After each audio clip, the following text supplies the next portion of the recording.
La filosofía vio la luz en la ciudad de Mileto, ya que Tales, Anaximandro y Anaxímenes fueron oriundos del antiguo puerto. No estamos seguros si hubo alguna influencia entre ellos, pues su pensamiento es bastante parecido en algunas cosas, pero los milesios, como se les conoce, también tienen diferencias bastante evidentes.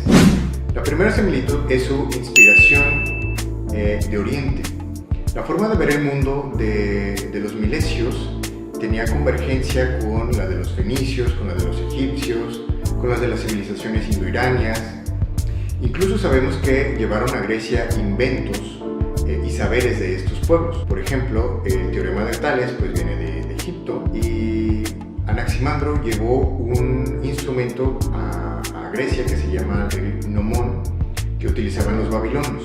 Pero quizá la mayor similitud entre los milesios es su idea de que el mundo viene de un material primordial, que ellos llamaban el arjé. Esta palabra puede traducirse de varias maneras, tiene varios sentidos. Puede ser, por ejemplo, el origen de las cosas, o puede ser la constitución de lo que están hechas estas mismas cosas. Por ejemplo, Tales consideraba que el arjé es el agua, pues se tenía la idea en el mundo antiguo, en Grecia, de que el mundo se había creado del océano, que había surgido del océano. Por otro lado, Anaximandro, influido por los Upanishads de la India, veía en el arjé algo indeterminado o sin límites.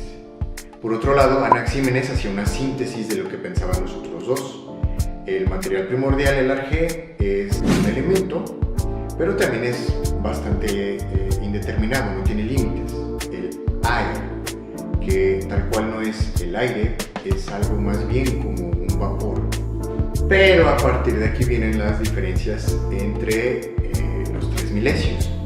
Por ejemplo, para Anaximandro, aunque no había una idea de cambio, pensó que este arjé indeterminado, que por cierto le llamaba apeiron, era divino y tenía voluntad propia, y así el apeiron se determinaba a sí mismo a través de los contrarios y le daba forma a las cosas. Pero pronto se disolvían y se repetía este proceso de crear contrarios, disolverse, crear contrarios, disolverse, y así se creaban un mundo tras otro, una serie de mundos sucesivos.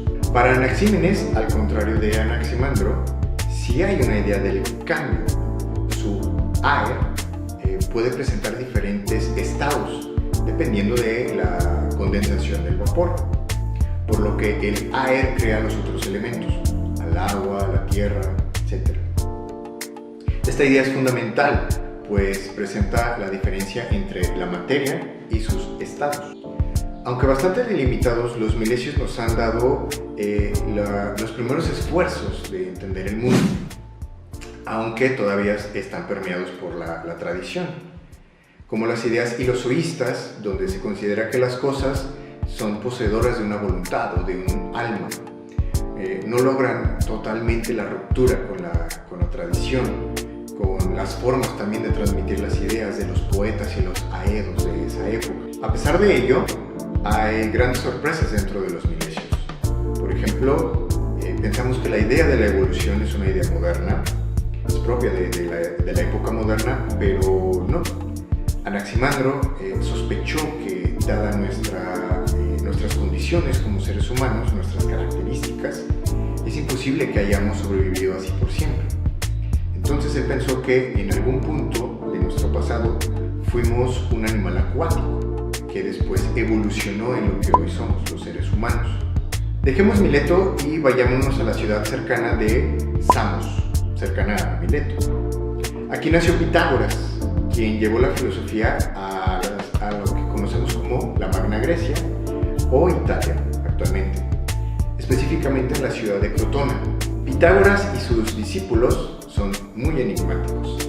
Fueron la primera escuela filosófica, obviamente, pero se convirtió en una especie de secta, obviamente muy hermética. A pesar de ello, sí tuvieron cierta reputación en la antigüedad. De hecho, filósofos como Platón, como Aristóteles, tenían cierta animadversión hacia ellos y evitaban, dentro de lo posible, mencionarlos dentro de sus escritos. Los pitagóricos consideraban que su maestro realizaba ciertos milagros. Aparte de, se supone que según los propios pitagóricos, Pitágoras conoció al mítico Zaratustra. En fin, hay varias cosas que giran en torno a los pitagóricos, pero que dudamos de su veracidad precisamente por su mismo ser herméticos. Pero bueno, enfocémonos en su filosofía. Los pitagóricos son conocidos por su esfuerzo de reducir la realidad a números.